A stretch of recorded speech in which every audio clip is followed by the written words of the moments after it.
Once in a while. But Once in a while. no one is stress free. Đúng rồi. Thì chị tự đọc giúp em cái câu Không một được. lần vào thời điểm nào đó ấy. Là once in a while.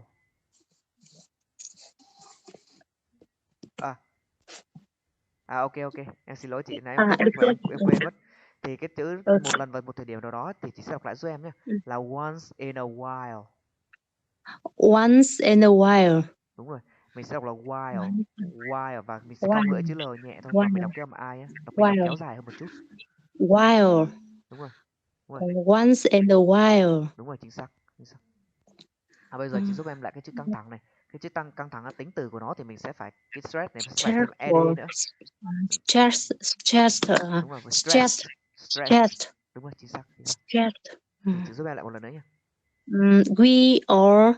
We all feel stressed sometimes, whether it's every day or just once for a while. Once in a while. Once in a while. Once in a while. Đúng rồi. But no one is stress free. Đúng rồi, but no one is stress free. Tiếp tục chị nha. First, let's talk about some of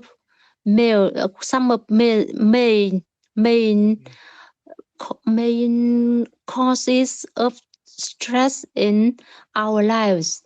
Đúng rồi. And then we'll talk a bit. Talk a bit hay a little. Thì mình sẽ nói là một talk chút a ít. bit. Một chút ít là cả hai từ đó luôn. Talk a little bit. Đúng rồi. About a little bit about how to Giải phóng. how to relieve stress. Đúng rồi, relieve stress. Từ đây một số nguyên nhân chính là some of the main causes. Main causes. The causes.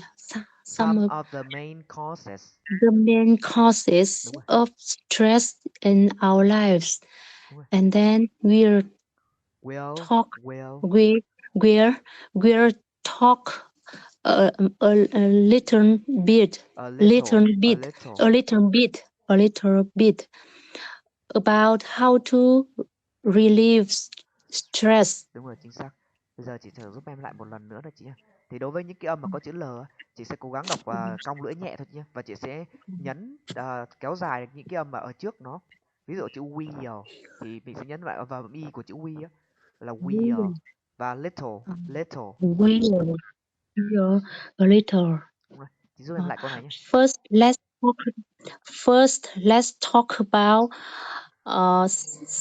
some of the main causes of stress in our lives, and then we'll talk a little bit about how to relieve stress.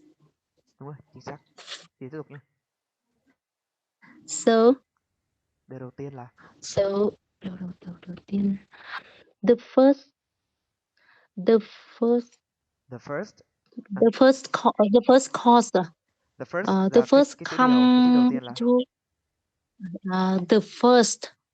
first come to mind when talking about. Điều đầu tiên là the first thing. The first thing come to mind when talking about stress is work. Đúng rồi, thì ở đây á, cái chữ điều đầu tiên là chỉ biết là the first thing rồi. Thì cái chữ nghĩ đến là come to mind đúng không ạ? Bởi vì cái chữ the first thing này là ngôi thứ ba số ít, là điều đầu tiên, nên là một điều. Thì mình sẽ là comes. Và sau đó thì bên cạnh đó mình có thể dùng thêm mệnh đề quan hệ, nó là that. The first thing that comes to mind. Comes to mind. So the first thing comes to mind when talking about stress is work. Đúng rồi, chính xác. Tiếp tục ạ. For most adults, work. Adults. For most adults, work is đây là cụm mandatory. work is a mandatory responsibility. Đúng rồi, chị đọc chính xác rồi. Và chị có điều chỉnh thêm một chút về cái phần nhấn âm thôi. Từ này bắt buộc là mandatory, mandatory. Mandatory Trách nhiệm là responsibility. responsibility. Responsibility. Mình sẽ có đầy đủ là responsibility. Responsibility.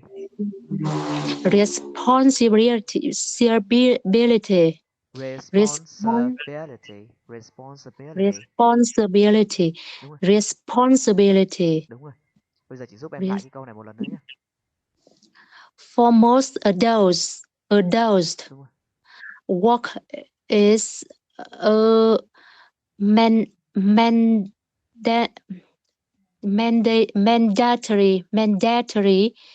or responsibility.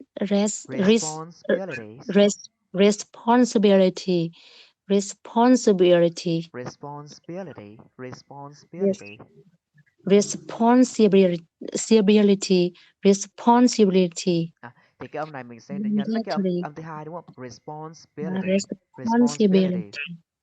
Đúng rồi. Lại một lần nữa chị nhé. For most adults, work is a mandatory responsibility. Đúng rồi, chính xác. Tiếp tục chị ạ. Even if you are stay at home mom. Đúng rồi, chính xác. Your daily life is full of work. Đúng rồi, thì mình sẽ có cái cấu trúc là be full of something. Be full of work. Đúng rồi, be full of something là đầy cái gì đó. Đầy cái gì đó là be full of something. Và bây giờ chị sẽ giúp em thử lại câu này một lần nữa chị nhé. Và cái chữ này là you are thì mình đã đọc tắt thành your. Even your stay at home mom. At home mom. Đúng rồi, mom, stay at home mom. Your stay at home mom. Your daily life is full of work. Đúng rồi. Full of work. Đúng rồi, full of work. Bây giờ chị thử lại cái câu nối từ cái chữ for most adults và cuối cùng là chữ work nhé. For most adults, work is a mandatory responsibility. Even if you are a stay-at-home mom, your daily life is full of work. Đúng rồi, chính xác. Bây giờ mình tiếp tục nhé. Đây. One of the các yếu tố. One of the element. Mình đọc là nhấn âm đầu tiên là elements. Đúng rồi. One of the element of the ngày làm việc. Of the work day. Đúng rồi. That cause stress. Đúng rồi. Is the remote hay cái gì nhỉ? Việc di chuyển remote là có nghĩa là từ xa đúng không? Commute. Mình nhấn âm 2 và mình đọc là commute. Chính xác, cái từ vừa rồi chị đọc đúng rồi. Đúng rồi. Commute. Và cái cây gây căng thẳng này thì khi mà chị nói một trong các yếu tố đúng không, là chị đang nói về cái một này. Chính vì thế nên là một đó là số ít, ngôi thứ ba số ít và từ này sẽ là causes. Causes. Đúng rồi. Causes. One of the và đây là các yếu tố thì các yếu tố là số nhiều đúng không? One of the elements. One of the element. The element. Đúng rồi. One of the element of the workday that causes stress is the commute. Đúng rồi, commute. Và các yếu tố là số nhiều mình sẽ đọc là elements. Đúng rồi. Elements. Đúng rồi, chị giúp em thử lại câu này một lần nữa nhé. One of the elements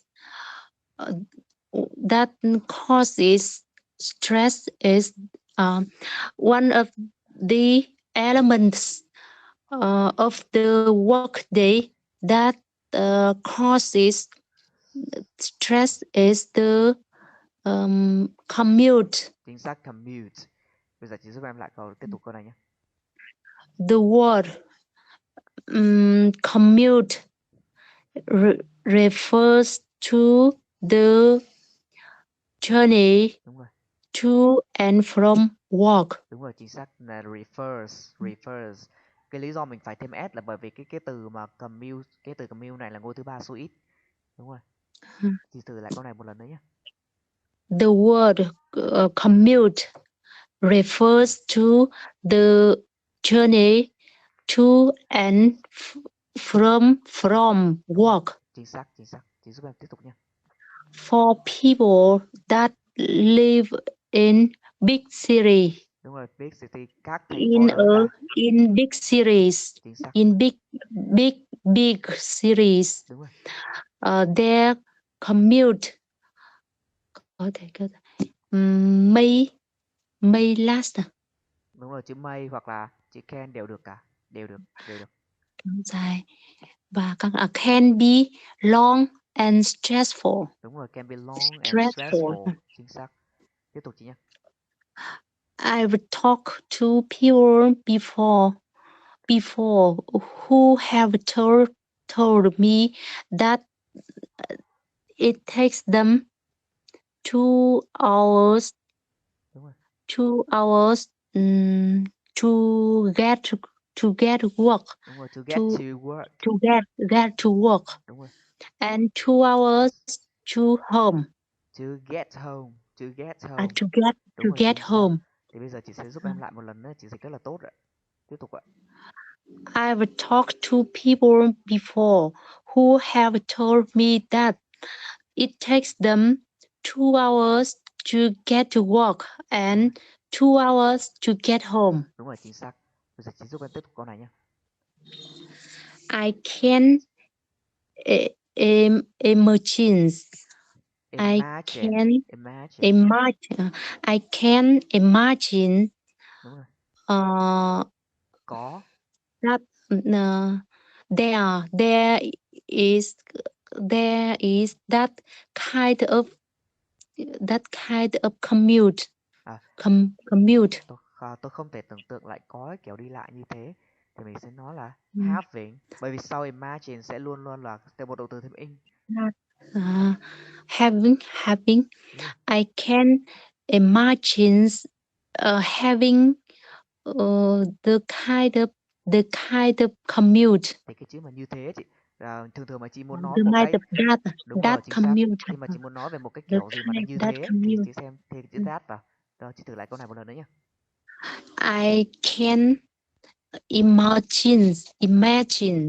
I can imagine having that kind the kind of that commute. That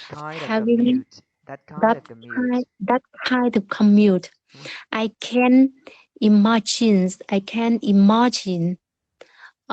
having that kind of commute. Đúng rồi, chính xác. Tiếp tục chị nhé. Đây. I would hate being stuck. Đúng rồi, being stuck. Kẹt xe là kẹt xe. Stuck on traffic. Cái chữ on là để mô tả một vật nó đang nằm ở trên một cái vật khác. Còn cái chữ in là sẽ dùng để mô tả một vật nó đang nằm ở bên trong. Và kẹt xe tức là mình đang kẹt trong một cái vụ kẹt xe đúng không? Ở trong thì mới dùng là in. I would hate being stuck in traffic every morning and evening. Cái chữ mà hate, sau chữ hate này mình sẽ có là being stuck. Chữ kẹt mình sẽ có stuck. Being stuck. Và đây là chữ T thì mình sẽ bật hơi mạnh và rõ ràng hơn một chút là stuck. Đúng rồi. Stuck. Thì mình sẽ không cần phải đọc chữ T thành cái chữ T. Nếu mà mình cứ đọc thẳng là chữ tờ luôn là stuck. Đúng rồi. Stuck. Và stuck. Đúng rồi. Bây giờ chị thử lại câu này nhé. I would hate being stuck every morning and stuck in traffic every morning and evening. Và chữ cái kẹt xe và giao thông á, thì mình sẽ nhấn âm đầu tiên là traffic. Traffic. Traffic. Đúng rồi. Traffic. Đúng rồi, chị tiếp tục nhé. I would hate being stuck in traffic every morning and evening. Đúng rồi. How about you? Đúng rồi, tiếp tục ạ. How long is your commute to work? Chính xác. How long is your commute to work? Tiếp tục chị nhé. Another reason why our work can Làm chúng ta căng thẳng này. can cause us stress, can cause us stressful is because we have a deadline. We have deadlines. Chúng ta có hạn chót, deadlines là số nhiều đúng không? We have deadlines. Đúng rồi. Và chỉ có một cái câu là làm chúng ta căng thẳng ạ. Làm ai đó căng thẳng thì bản thân chữ stress cũng có một cái, cũng có thể là động từ, thì mình sẽ có một cái cụm từ là stress. Stress someone out. Stress someone out, và cái someone này mình sẽ dùng ở dạng tân ngữ là stress someone out. Stress out. Đúng rồi. Đây, stress us out. Đúng rồi, stress us out. Cái gì đó làm chúng ta căng thẳng. Something stress someone else. Đúng rồi. Đây, chị thử câu này nhá. Another why our work can stress us out is because we have a deadlines. Đúng rồi, chúng ta có những cái hạn chót thì deadline lần này sẽ thêm s và là số nhiều là deadlines. Deadlines. Đúng rồi. Another, chị bỏ sót một chữ reason thì giờ chị đọc lại giúp em. Another reason why our work can stress us out is because we have deadlines. Đúng rồi, we have deadlines. We have deadlines. We have deadlines. Deadlines are time limit for finishing work. Đúng rồi, thì cái deadline are time, thì cái cụm deadline are time thì là cái thời gian đúng không? Thì lúc này chữ time này á, nó sẽ là ngôi thứ ba số ít mất rồi. Thì chữ giới hạn này á là mình sẽ phải thêm s vào. Chữ limits này chính là động từ. Limits for finishing work. Đúng rồi, chị thử lại câu này nhé. Deadlines are time limits for finishing work. Chính xác. Tiếp tục. Đây ạ. For example, many workers have deadline for all their projects.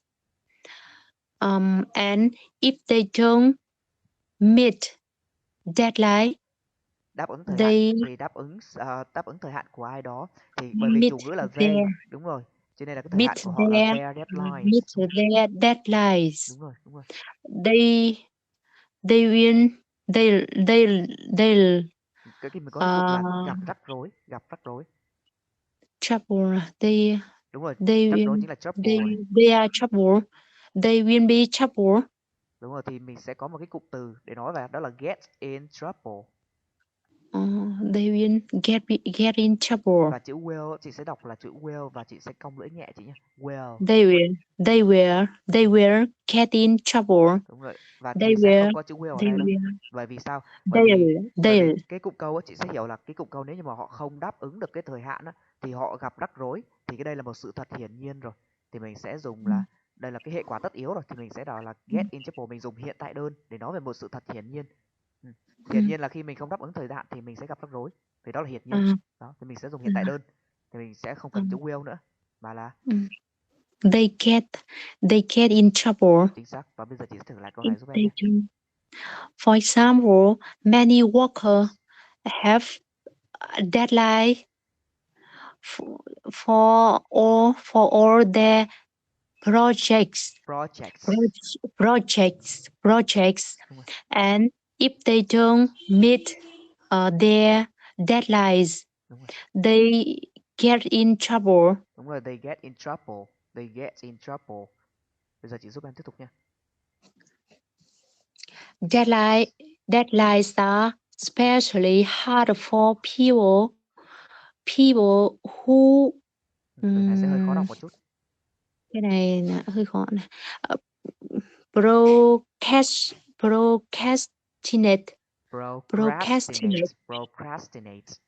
Và có âm bro. Procrastinate.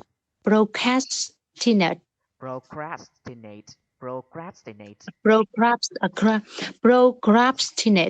Nó là Procrastinate. chữ này nguyên văn của mình sẽ là procrastinate. Procrastinate. Đúng rồi, procrastinate. Procrastinate. Đúng rồi, và cái chữ T, âm T ở cuối này. Procrastinate. Procrastinate. Đúng rồi, bây giờ chị giúp em lại nhé. Từ này là từ này đọc là especially. Nhấn âm 2, especially. Đúng rồi. Especially. Chị dạy giúp em nhé. Deadlines are especially hard for people who procrastinate. Âm O. Procrastinate. Đúng rồi, và âm T ở cuối là procrastinate. Procrastinate. Đúng rồi, và cái chữ hard này chị này, cái chữ hard mình sẽ đọc là cái nguyên âm, phiên âm của nó, đó là cái âm đây, H này. Hard. Đây. Hard. Đúng rồi, thì đối với trong tiếng Anh Mỹ thì họ thêm cái âm R nữa. Thì đối với chữ A này á, thì mình sẽ đọc bằng cách là mình sẽ đọc chữ A bình thường và đè cuống lưỡi của mình xuống là O. Hard. Đúng rồi. Deadlines are especially hard for people who procrastinate. Đúng rồi, và cái chữ O này nó cũng có cái phiên âm y như vậy, nó cũng là đây. Nó cũng là âm này, thì mình nói O. Deadlines are especially hard for people who procrastinate. Đúng rồi, procrastinate. Đúng rồi, chị tiếp tục nhé. People who procrastinate don't start their work until the deadline is very near. Chính xác, tiếp tục chị nhé. This can cause a lot of stress for workers. Áp lực là gì ạ? Pressure. Đúng rồi, pressure. Đúng rồi, và chữ pressure, cái âm đằng sau nó sẽ nặng hơn một chút là pressure. Đúng rồi. Đây thì mình sẽ thử lại câu này nhé. This can cause a lot of pressures for workers. A lot of this can causing a lot of pressures for workers. This can cause a lot of pressure for workers. This can cause a lot of pressures for workers. Đúng rồi. Chị thử lại câu tiếp tục đi. Because they need to work really hard and really fast. Đúng rồi, chính xác. Really hard and really fast. Đây chị thử lại câu này một lần nữa nhé, nối cả xuống đây luôn. This can cause a lot of pressures for workers because they need to work really hard and really fast. Đúng rồi, từ này là need. Chị sẽ kéo dài mi một tí chị nhé. They need. Đúng rồi. Because they need to work really hard and really fast. Đúng rồi, chị tiếp tục nhé. Okay. Another source of stress in people's lives is their relationship. Bởi vì các mối quan hệ là số nhiều này. Relationships.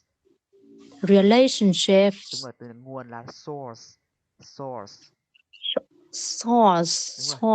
Chị thử lại nhé. Okay, another source of stress in people's lives is their relationships. Đúng rồi, tiếp tục chị ạ. Of course, relationships usually mang lại là bring tích cực là positive, đúng rồi, những cái điều bring positive things for our lives. To our lives. To our lives. Đúng rồi. Thì mình có cấu trúc là bring to là mang lại cái gì? Mình thử lại cả câu chị nhé. Of course, relationships usually bring positive things to our lives. Bring positive things. Positive things Đúng rồi. to our lives. Đúng rồi, to our lives. Chị Of giúp em đọc lại course, cái từ những điều tích cực ấy. Những điều tích cực. Positive things. Positive. Đúng rồi, positive things. Positive things. Đúng rồi. Thì thử lại câu này nhé. Of course, relationships usually bring positive things to our lives. Đúng rồi, chính xác. Tiếp tục chị ạ. But when talk about relationship, chị có thể nói là when talking about relationship. When talking about relationships, đúng rồi chị ạ. There are always difficulties. Đây thì mình sẽ có 3 cách nói, và khi cái câu mà khi nói đến một cái gì đó mình sẽ có 3 cách nói. Thứ nhất là chị sẽ như cách chị nói là when talking about đó, when talking about. Và thứ hai là mình sẽ nói là when speaking of đó. Cái thứ ba nữa là mình có thể nói là when it comes to. When it comes to. Và còn một cách nữa chị ạ. Và cuối cùng đó là mình sẽ when dùng speaking of, when it comes to. Và cuối cùng là ask for. Đây chính là 4 cái cách mà mình sẽ dùng để đề cập tới một cái vấn đề nào đó. When talking about, speaking of, when it comes to và ask for. Và đằng sau đó thì đều là danh từ hoặc là động từ thêm ing cả. Đây, tất cả thì đều sẽ cộng với một danh từ và một động từ thêm ing ở đằng sau nó.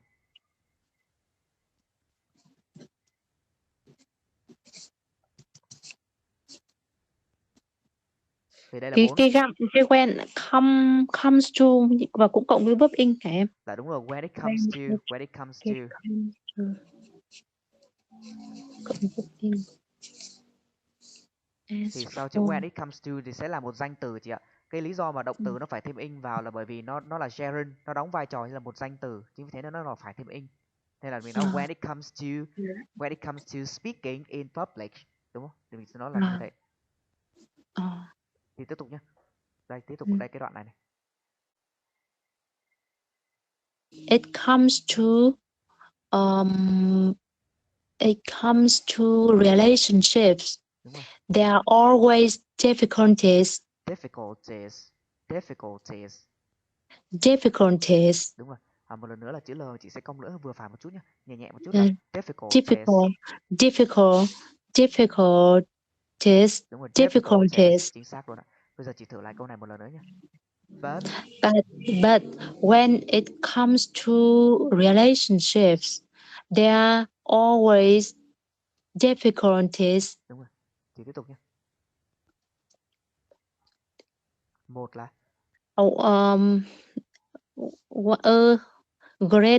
a great example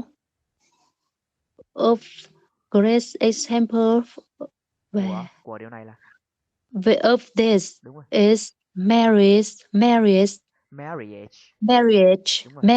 Cái từ nó là a great example of this is marriage. A great example of this is marriage. Đúng rồi, chữ ví dụ là example. A great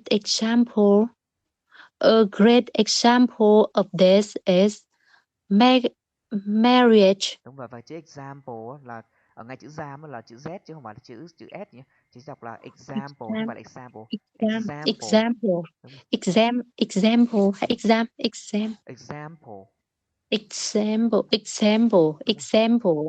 Thử lại nhé. A great example of this is a marriage. Marriage. Marriage. Đúng rồi. Và cái chữ tuyệt vời chỉ đọc là great. Đúng rồi. Great. Đúng rồi. A great example of this is marriage. Đúng rồi, chính xác. Marriage. Chính xác. Bây giờ mình tiếp tục nha. Being married. Being married. Chắc chắn là một thách thức gì? Definitely is definitely challenge. Một thách thức là Challenge. đúng rồi. Thì mình có một cái nguyên tắc đó là Challenge. definitely là trạng từ thì nó sẽ luôn luôn đứng đằng sau động từ to be ấy. Definitely. Thì mình sẽ là being married is definitely. Being married definitely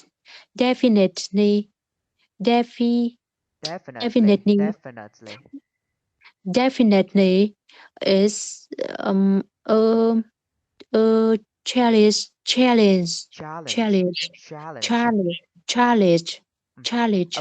challenge. Challenge. Đúng rồi. Chị thử lại cả câu nhé. Và đây là married.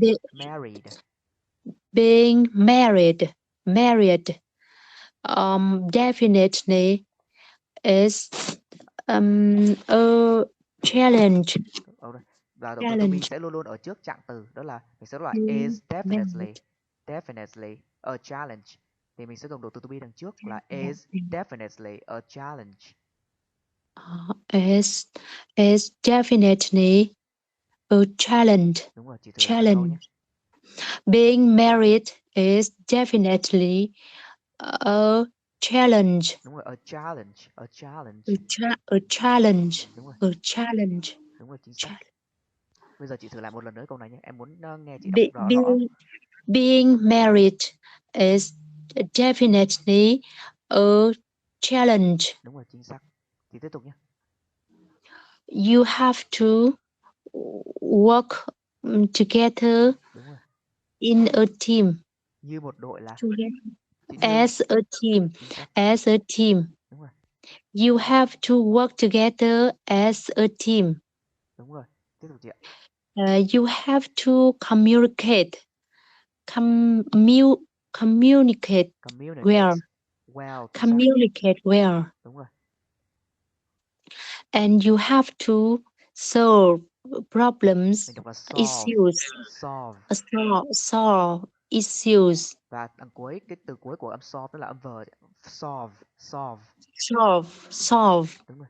Solve. You have to solve problem.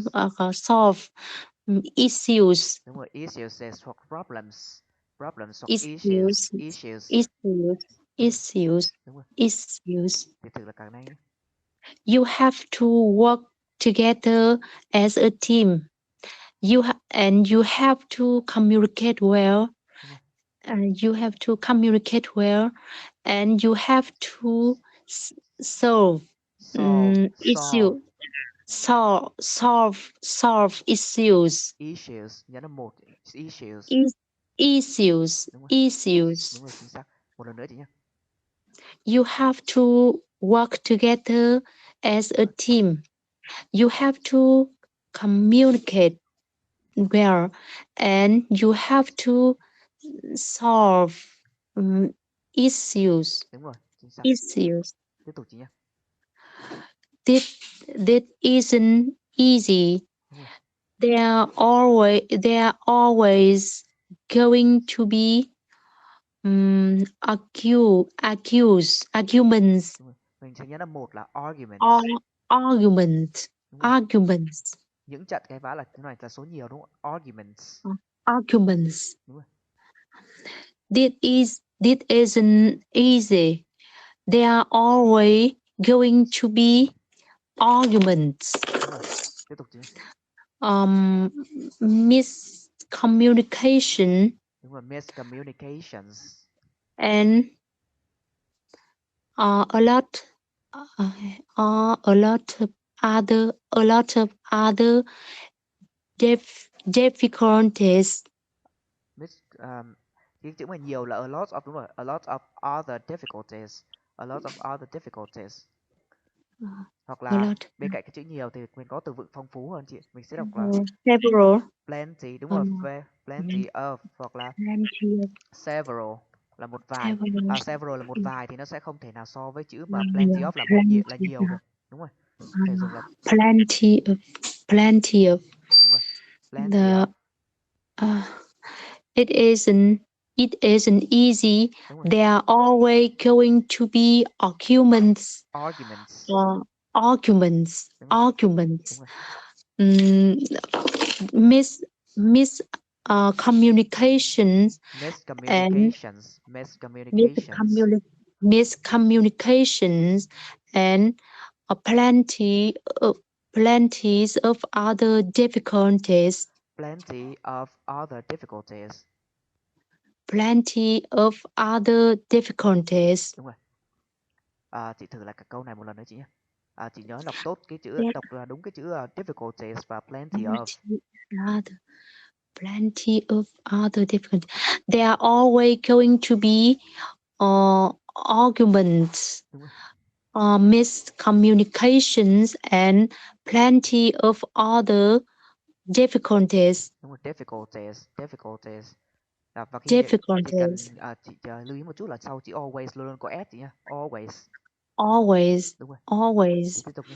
There are always going to be arguments, miscommunications, and plenty of other difficulties. Difficulties. Đúng rồi, Difficulties. Tiếp tục chị nhé. And when you experience these things in your marriage, đúng rồi. It's definitely stressful. Đúng rồi, chính xác. When these things in your marriage. When you experience these things in your marriage, it's definitely stressful. Chính xác, tiếp tục chị nhé. One other relationship that can be stressful is your relationship with children. Con cái của bạn là With your children. Đúng rồi, children. With the children. Đúng rồi, chị thử lại cả câu nhé. Con ở đâu? Bút. Mình giữ nhiệt. Children. Để chị thử lặp lại cả câu này nhé. One other relationship that can be stressful is your relationship with your children. Đúng rồi, chính xác. Tiếp tục chị ạ. Children trải qua spend. Thì bên cạnh cái chữ mà experience thì mình có cái chữ trải qua, nó cũng có nghĩa là go through. Children go through đúng rồi. many phases. Đúng rồi. Phases. Children phases. Đúng rồi. Children go through many hay là a lot. Many phases when they grow up. Đúng rồi, grow up. And it's not easy to deal with. Chị sẽ kéo dài âm y ra một chút và chữ L chị sẽ không lưỡi nhẹ thôi. Deal with. Đúng rồi, chính xác. Deal with these changes. Đúng rồi. These changes. Đúng rồi, chị thử lại cả câu nhé. Children go through many phases when they grow up, and it's not easy to deal with these changes. Đúng rồi. Chị tiếp tục nhé. It's hard for children and for parents when children deal with Đúng rồi. these changes Đúng rồi. in their lives. Đúng rồi. Deal with changes in their lives. Deal with changes in their lives. Đúng rồi. They often Phạm sai lầm. make mistake. Make mistakes. They often make mistake. Đúng rồi. Makes mistakes. Mistake. Mistakes. Mistake. Đúng rồi. Mistake. Mistake. Đúng rồi. Và nhiều sai lầm là mistakes. Make mistake. Mistake. Và chữ S là kéo dài chị nhé. Mistakes. Mistakes. Đúng rồi. Mistakes. Đúng rồi. Tiếp tục nhé. Đây. Parents have to have their children to learn from their mistakes. Mistakes. Mình sẽ nhớ làm hai trong từ này. Mistakes. Mình sẽ hạ giọng ở âm đầu và sẽ nhấn âm 2 lên là mistakes. Mistakes. Đúng rồi. Mistakes. Đúng rồi. Parents have to have their children to learn from their mistakes. Đúng rồi. Thì help someone do something, mình sẽ có hai loại help chị nhé. Cấu trúc với help someone to do something. Thì cái này là mình sẽ khi có cái có chữ to thì mình sẽ nói là mình giúp người ta làm hoàn toàn một cái việc gì đó. Làm hoàn toàn luôn. Còn khi mà mình nói là help someone do something thì tức là mình đang hỗ trợ người ta, mình giúp người ta một phần nào đó, và trong quá trình giúp đỡ thì chính cái người cần giúp đó cũng đang tham gia vào cái quá trình. Thì đó là sự khác nhau giữa. Giờ chị mới hiểu cái này đấy. Đúng, thì đó là sự khác nhau giữa một bên là có chữ to và một bên là không có to. Thì đây là cái câu mà help their children, học hỏi từ những sai lầm, đúng không? Thì trong cái quá trình giúp đỡ này thì cả trẻ em và cả bố mẹ đều phối hợp vào, thì mình sẽ dùng cái cấu trúc là help someone do something. Đúng rồi. Còn khi mà có to do là mình giúp toàn bộ luôn, giúp người ta làm toàn bộ quá trình luôn. Đó. Thế câu này đọc là parents have to have their children learn from their mistakes. Đúng rồi, chính xác. And they have to teach them and guide them. Đúng rồi, chính xác. Không cần phải nói. In need. Khỏi phải nói. No Không need. Không cần phải nói. No need. Hay no need hay là in need này. Mình có nguyên một cái cụm luôn. Nguyên một cái cụm này là cái cụm mà mình sẽ dùng cố định luôn. In no need. In no need. Needless. Needless to say. Needless. Needless. Needless to say. Đúng rồi, needless to say. Needless to say. Needless to say. Needless to say. Đúng rồi. Needless to say. This can be really stressful. Đúng rồi, really stressful. All right. Now let's talk about how to de-stress. How to de-stress. Đúng rồi, chính xác. Thì giờ chị thử lại câu này một lần nữa nhé. All right. Now let's talk about how to de-stress. Đúng rồi. De-stress. Đúng rồi. When we feel stressed because of our work. Đúng rồi. There are some ways we can relieve stress. Relieve that stress. Đúng rồi, chính xác. Relieve that stress. Thì bên cạnh cái chữ mà một số cách là chữ some, đúng không? Mình còn một cái chữ khác là several. Thì lúc này several sẽ được dùng như là có nghĩa là một vài. Several. Đúng rồi. Thì thử lại câu này nhé. When we feel stressed because of our work, there are several ways we can relieve that stress. Chính xác.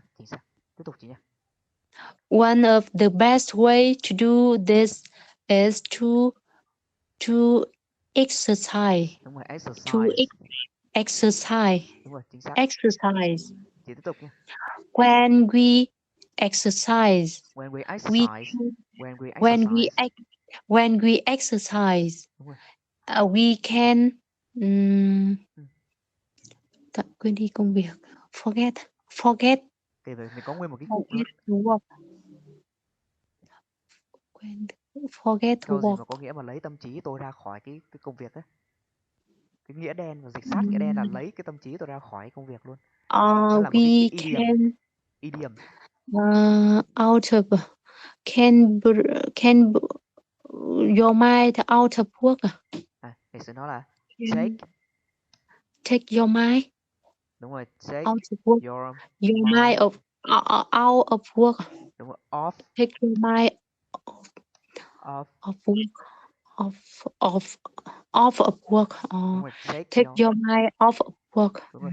Chúng ta tạm quên đi công việc thì khi cái chủ ngữ đây là chủ ngữ là we thì cái tính từ sở hữu đây sẽ là our. Off work. Take our mind off of work. Đúng rồi, chính xác. Off. Take our mind Thì off đến cái of đoạn này work. chị cứ đọc chậm thôi để phân biệt rõ được chữ off và chữ of. Our mind off. Take our mind off of work. Đúng rồi, chính xác. Work. Work. Đúng rồi. Work. When we feel stressed because of work, there are several ways we can relieve that stress. Đúng rồi. One of the best way to do this is to exercise. When we exercise, we can take our mind off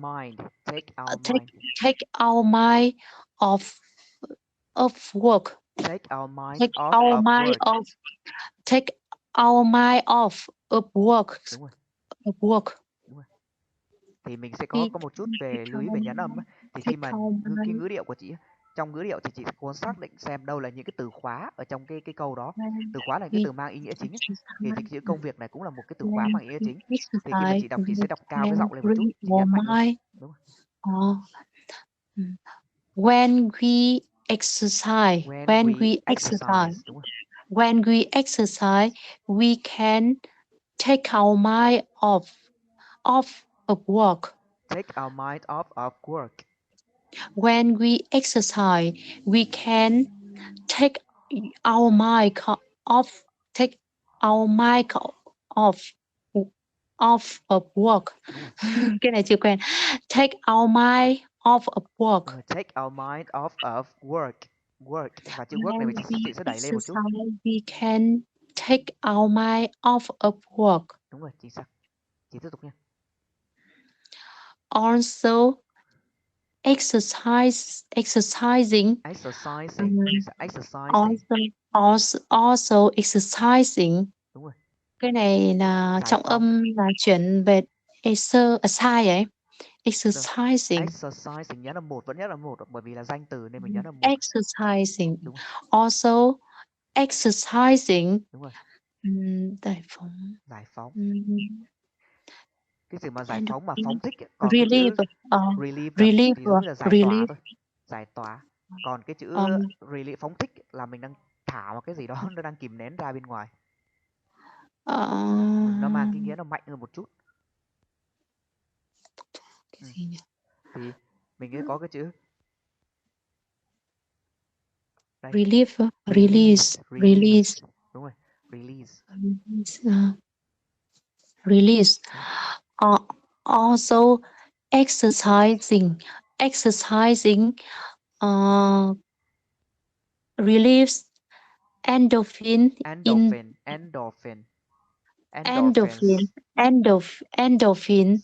in the brain. Đúng rồi, và endorphin này sẽ luôn luôn số nhiều chứ. Endorphins. Đúng rồi. Endorphins. Và chỉ có một chỗ lưu ý đó là chữ giải phóng là release ấy. Thì bởi vì chữ exercising là một danh từ một động từ nó thêm ing là đóng vai trò một danh từ. Release. Nó sẽ là ngôi thứ ba số ít. Mình đọc là releases. Đúng rồi. Releases. Đúng rồi. Mình đọc tiếp cả câu nhé. Releases. Also exercising releases endorphins in the brain. Endorphins in the brain. Tiếp tục nhé. Endorphins are chemical that chemical that give you a positive feeling. Positive feeling. Positive feeling. Đúng rồi, positive feeling. Positive feeling. Đúng rồi. Feeling. Từ hóa chất chị đọc là gì ạ? Chemical. Đúng rồi, chemicals. Chemicals. Chemicals. Đúng rồi. Endorphins này That đang là số give nhiều cho nên là you khi mà nó là hóa chất thì nó là mang nghĩa là các hóa chất. chemicals. Đúng rồi. Chemicals. Endorphins are Endorphins, đấy là chemicals. một. Endorphins. Endorphins are chemicals that give you a positive feeling. Chính xác. Tiếp tục ạ. It feels good to exercise and you usually feel relaxed. Đúng rồi. After work. Afterwards. After work. Mình đọc là afterwards. Tại cái chữ này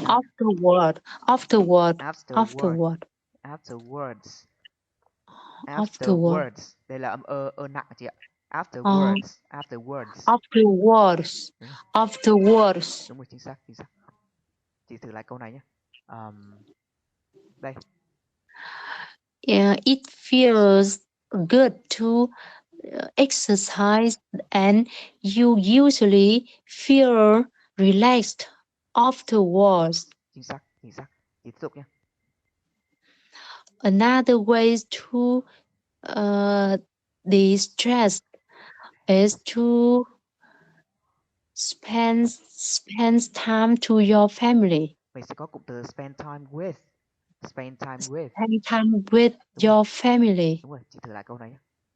Another way to de-stress is to spend time with your family. Chính xác. Thì bây giờ chị có lưu kịp cái cấu trúc này không ạ? Okay. Em để cho chị. Xong rồi em sẽ gửi cho chị cả cái slide này, không sao đâu. Em highlight hết rồi. Chị tiếp tục nhé. For example, I like to play board game with my family, which allows me have fun. Allows me to nhé. Mình sẽ có cấu trúc allow someone to do something nhé. To have fun and to relax a bit. Allow somebody to. Đây thì mình sẽ sau chữ allow là sẽ một động từ có to. Thì mình có nguyên một cái cấu trúc là allow someone to do something là cho phép ai làm gì. Đó. Mình sẽ đọc là allow someone to do nhé. Allow someone to do something. Rồi, chị thử lại cả câu nhé. For example, I like to play board games with my family, which allows me to have fun and relax a bit. Đúng rồi, relax a little bit. A little bit. Đúng rồi, chính xác. A little bit. Đúng rồi, tiếp tục chị ạ. One another thing I like to do to distress is read. One other thing I like to do to distress is read. Chính xác, tiếp tục chị. When you read, you can forget all stress in your life. Quên cái gì là forget about. Forget about all stress in your life. All the stressful things. Những cái điều căng thẳng này, những điều căng thẳng là stressful things. Tất cả những điều căng thẳng là all the stressful things. All the stressful things in your lives. Đúng rồi, in your life. Bây giờ chị giúp em lại cả câu này nhé. When you read, you can forget all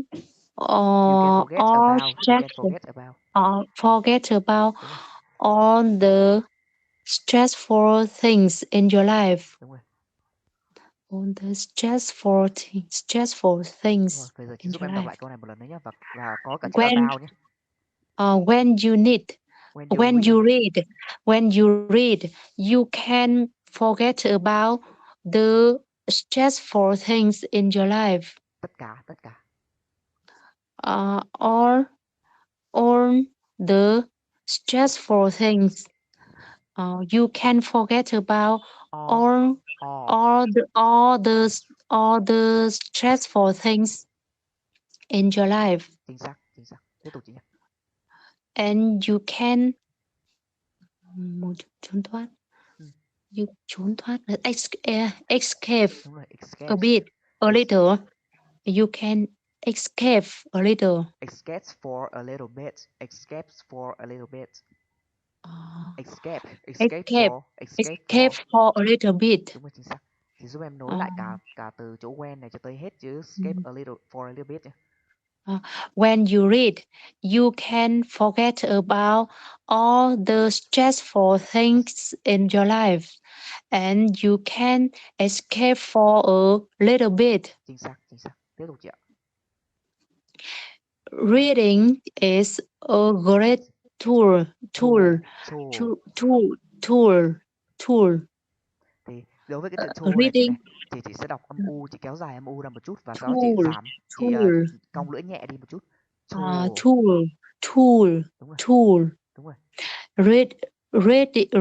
Reading is a great tool to distress. Đúng rồi, giảm bớt căng thẳng hoặc là giải tỏa căng thẳng, relieve stress.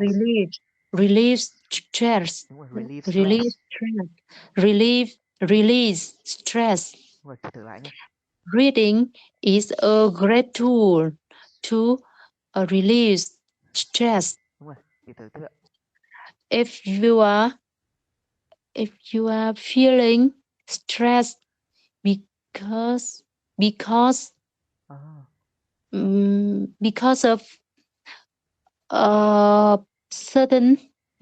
of certain relationship in your life. Đúng rồi, because of relationship in your life. Thì bây giờ em chỉ bổ sung thêm một cái đoạn mà nó sẽ phong phú hơn một chút cho chị. Thì câu chị hoàn toàn dịch đúng nhá. Thì nó là stress, feel stressed, stress out from. Mình xung là stress out from certain là nhất định đúng không? Nhất định là certain relationship. Đây. Certain relationship. Cảm thấy căng thẳng. If you are stressed out from certain relationship. Đúng rồi. You are stressed. Bạn ấy bị cảm thấy. If you are stressed out from certain relationship in your life. Certain. Đúng rồi, chị thử lại cả câu nhé. Certain. If you are stressed out from certain relationships in your life. Chính xác. If you are stressed out. Thì cái chữ you are này mình sẽ đọc giống chữ your luôn. If you're stressed out from certain relationships, one of the best way to release this stress is to communicate. Bạn đang cảm thấy như thế nào? Communicate. Thế nào là? About how you are feeling. Đúng rồi, how you are feeling. Chính xác. How bây giờ chị you sẽ are giúp em feeling. nối từ cái chữ F này tới how you are feeling nhé. If you are stressed out from certain relationships in your life, one of the best way to release this stress is to communicate about how you are feeling. Chính xác. How you are feeling. If you are able to talk to your spouse. Spouse. Spouse. Mình đọc là spouse. For your spouse. Và có chữ S ở cuối ạ, spouse. Spouse. If you're able to talk to your able to talk to your spouse or children. Chị đọc là spouse. Spouse. Your spouse, your or children or whoever it is about your vấn đề. issues. Đúng rồi, Issues. Đúng rồi. Cái trọng âm là y à phải không em? Trọng âm đầu đúng không? Vì nó là danh từ mình sẽ nhớ âm đầu. Issues. Đúng rồi. Issues. This can help you improve your relationship. Chính xác. And cảm thấy bớt căng thẳng.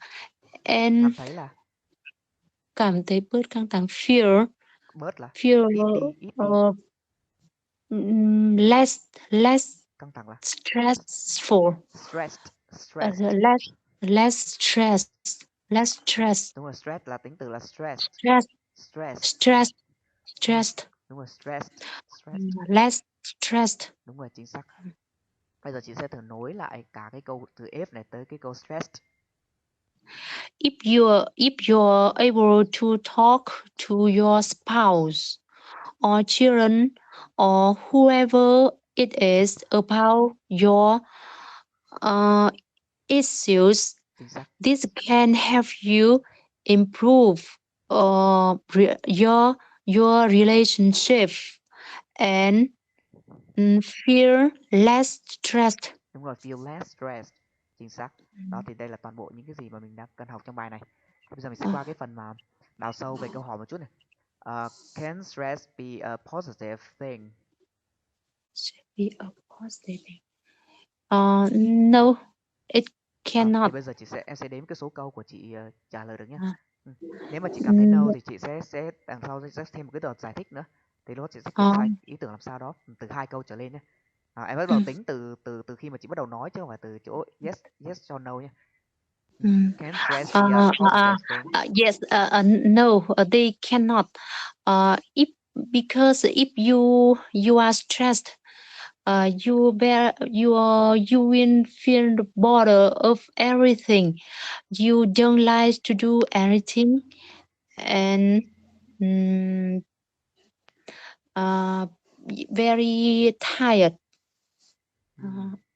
Yes, very tired, and of course, your work at that time, your work not effective, and your life is not happy. Rồi, ok, bây giờ chị sẽ nói lại một lần nữa nha. Và lần này sẽ cố gắng củng cố cho cái ý tưởng nó chắc hơn một chút chị nha. Can stress be a positive thing? No, I think that it cannot. It can't, because when you are stressed, you will be very bored of everything in your life. At that time, you don't like to do anything, and your life will be not happy. Of course, your work also not effective. Mình có thể nói là no, I don't think so. When it comes to stress. When it comes to stress. Đúng rồi. Vậy sau mình sẽ diễn giải tiếp ý đằng sau nữa. Stress be a positive thing. When people are stressed, they cannot work effectively. They will bored of everything in their life, and they at that time their life will not happy.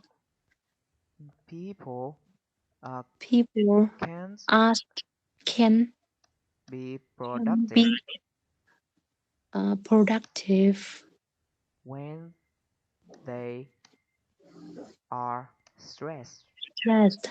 when they are stressed. Hmm. Can be productive when they are stressed. Or they are too stressed. They are too stressed. They are too stressed. Hmm. Tiếp tục chị nhé. Their life less happy and they are không happy thì có dùng là less happy không em? Đúng là less Their happy life life. Less happy. less happy life. Their life or less happy It make and mình xin lỗi, it make makes us less happy. less happy. Đúng rồi.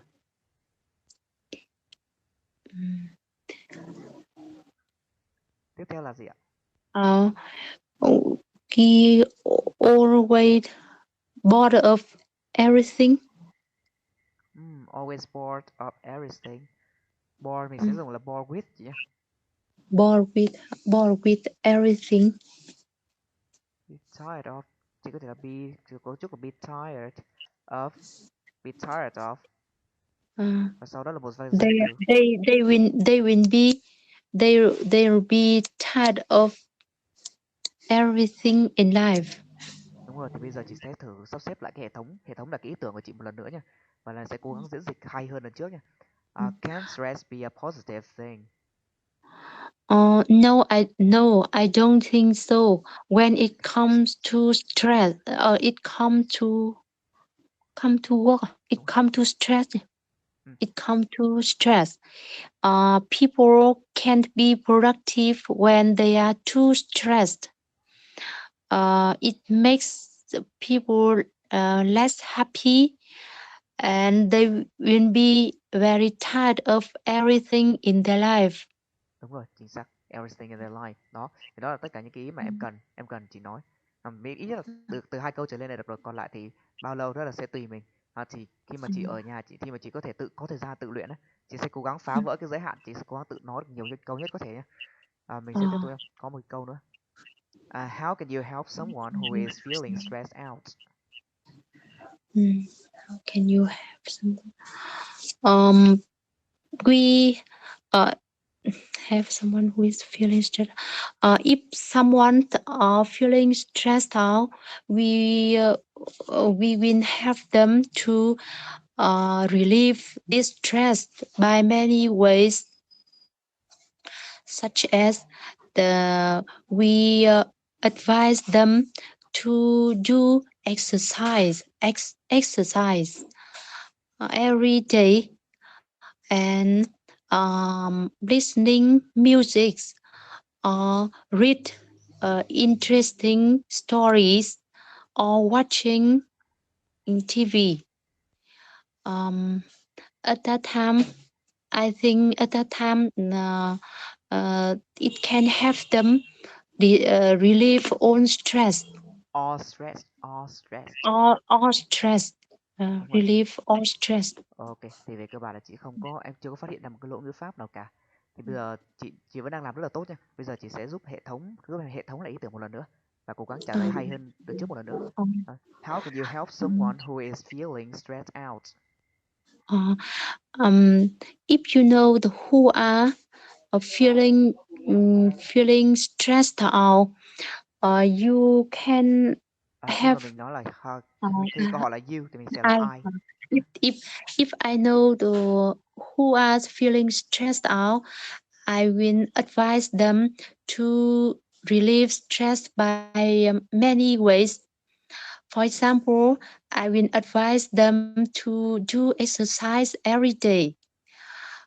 Otherwise, they can reading interesting books. They can read. They can read interesting stories. They can listening their favorite songs. Watching TV or watch TV. Or they can watch TV. That's all things. That all things can have them distressed. Can have them distressed very effectively.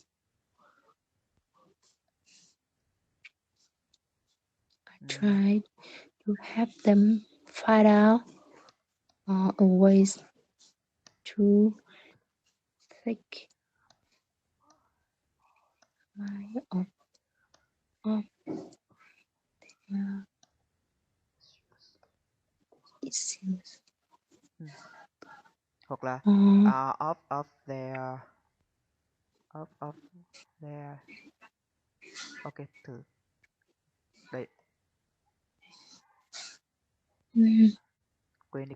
tạm quên đi các vấn đề của họ.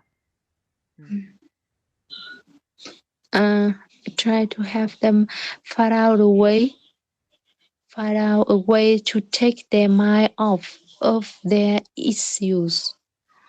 Hoặc là take their mind They off of can their current current thoughts. issues. Những cái suy nghĩ current thoughts, những cái suy nghĩ hiện giờ của họ. And find out the ways to distress.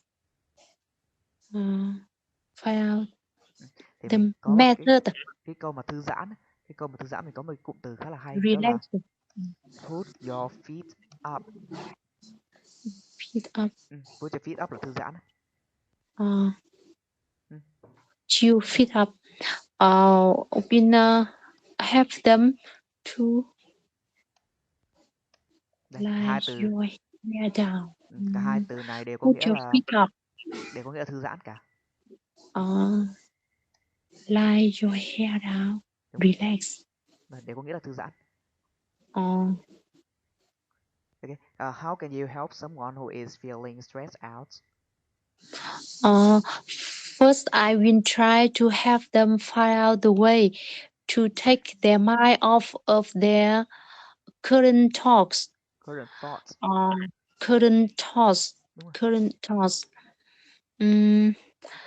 And they should find out the way to put them feet up.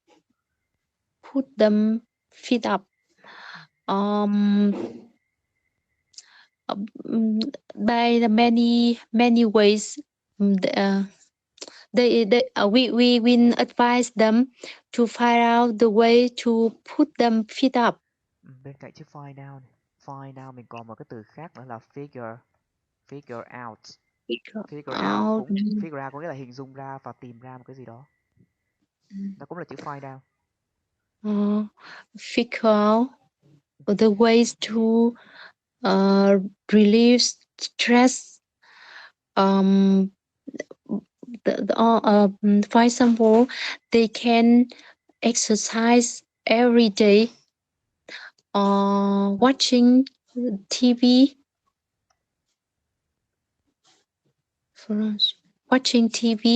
listening to music, or read interesting stories. Relieve stress through, và sau đó một cái động từ thêm in, và sau đó chị cứ nói tiếp cái câu. Relieve stress through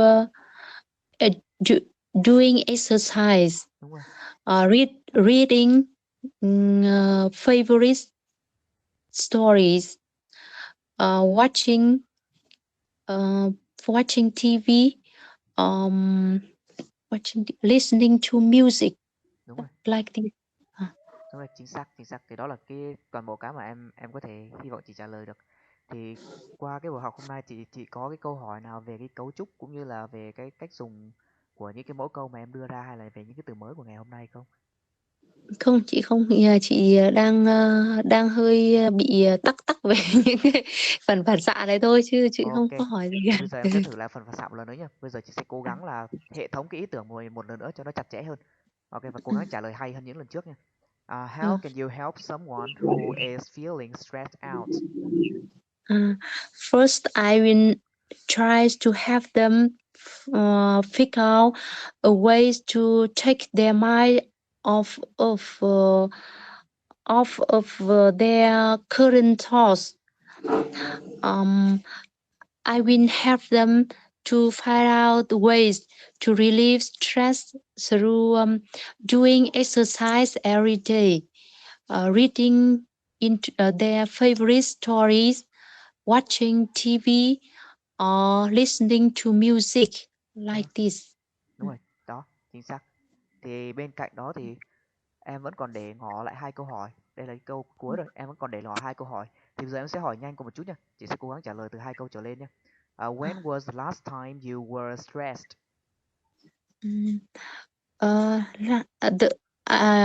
I was just 2 days ago. I was stressed. Because I couldn't because I must keep the deadline of my work. That's why my duties is to calculate salary for worker, and I must pay salary for them on 10th every month. So I try to keep my deadline. It make me very stressful. Make me very stressed. Make me very stressed. It's make me very... Ok, ok. Vậy thử lại một lần nữa chị nha. Và lần này chị cố gắng trả lời hay hơn nha. When was the last time you were stressed? I was stressed 2 days. 2 days ago, I was very stressed. That's why I must keep the deadline on paying salary for worker on 10th of this month. So I must work overtime and work very hard. That's why I feel very tired and it makes me stressed. Work. Thì mình nói là khi mà làm việc rất là chăm chỉ là work my tail off. Work my tail off. For. Sau đó là cộng với một danh từ hoặc là cộng với một động từ thêm in. Đây. Work my tail off tức là làm việc cực kỳ chăm chỉ, cực kỳ khó khăn để làm một cái gì đó. My tail off. When was the last time you were stressed?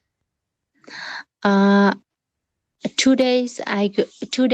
It was 2 days ago when I had to keep the deadline.